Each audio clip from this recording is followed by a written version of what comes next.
हमें यह सिखाया जाता है कि जॉन डाल्टन परमाणु सिद्धांत के जनक थे, परंतु जॉन डाल्टन से लगभग 2500 वर्ष पूर्व भारत भूमि पर आचार्य कनाड, जिन्हें कश्यप भी कहा जाता था, उन्होंने परमाणु सिद्धांत का प्रतिपादन किया था। उन्होंने वैशेषिक दर्शन की स्थापना की, जो भारतीय दर्शन का एक अंग था, जिसने सृष्टि की उत्पत्ति और अस्तित्व को तार्किकता और यथार्थवाद के माध्यम से समझाया था। ये मानव इतिहास की सबसे प्राचीन वैज्ञानिक और यथार्थवादी चिंतन प्रणालियों में से एक मानी जाती है। आचार्य कनाद का जन्म 600 ईसा पूर्व में प्रभास क्षेत्र, जो आज के द्वारका के समीप है, वहां हुआ था। उनका वास्तविक नाम कश्यप था। एक बार तीर्थ यात्रा के दौरान जब वे प्रयाग पहुंचे तो उन्होंने देखा कि हजारों श्रद्धालु मंदिर में अर्पित किए गए फूल और चावल के दाने मार्ग में बिखेर रहे थे। लोग पूजा के बाद उन दानों का त्याग देते थे। कश्यप ने ध्यान पूर्वक उन टूटे हुए चावल के दानों को एकत्र करना आरंभ किया। भीड़ ने आश्चर्य से पूछा, हे ब्राह्मण, आप इन टुकड़ों को क्यों बटोर रहे हैं, जिन्हें कोई भिखारी भी नहीं उठाता?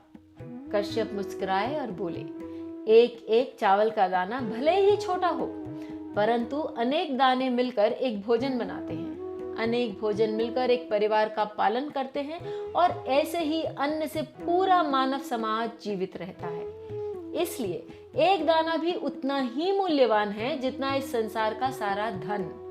लोग उनके विचार और तर्क से अत्यंत प्रभावित हुए और उन्हें कणाद कहने लगे, क्योंकि संस्कृत में कण का अर्थ सबसे छोटा अंश होता है। एक दिन जब कणाद भोजन कर रहे थे तो उन्होंने उसे छोटे छोटे टुकड़ों में बांटना शुरू किया। अचानक उन्हें एहसास हुआ कि एक बिंदु पर भोजन को और विभाजित नहीं किया जा सकता। यही वह क्षण था जब उन्हें अविभाज्य अर्थात जिसका विभाजन न हो सके, उस कण के अस्तित्व का बोध हुआ। उस दिन से उन्होंने अपना जीवन इस रहस्य को समझने, तर्क से विश्लेषण करने और दूसरों को सिखाने में लगा दिया कि सृष्टि का हर पदार्थ छोटे से छोटे अविभाज्य अंशों से बना हुआ है। उन्होंने उस सूक्ष्मतम कण को परमाणु या अणु कहा। उन्होंने ये भी बताया कि इस परमाणु को किसी भी इंद्रिय से देखा नहीं जा सकता या अनुभव नहीं किया जा सकता। यह दृश्य जगत से परे है।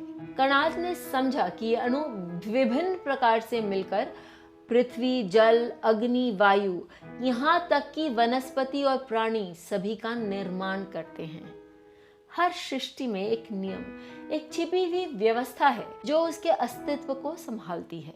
उन्होंने जीवन को संगठित अणुओं की अवस्था और मृत्यु को उन अणुओं की असंगठित अवस्था बताया। उनका यह दर्शन उस काल में क्रांतिकारी था और आज भी यह विश्व को चकित करता है। इस प्रकार आचार्य कणाद का ज्ञान हमें यह सिखाता है कि ब्रह्मांड में कोई भी वस्तु छोटी नहीं होती। हर सूक्ष्मतम कण, हर छोटा क्रम ब्रह्मांड के महान ताने बाने में अपनी जगह रखता है।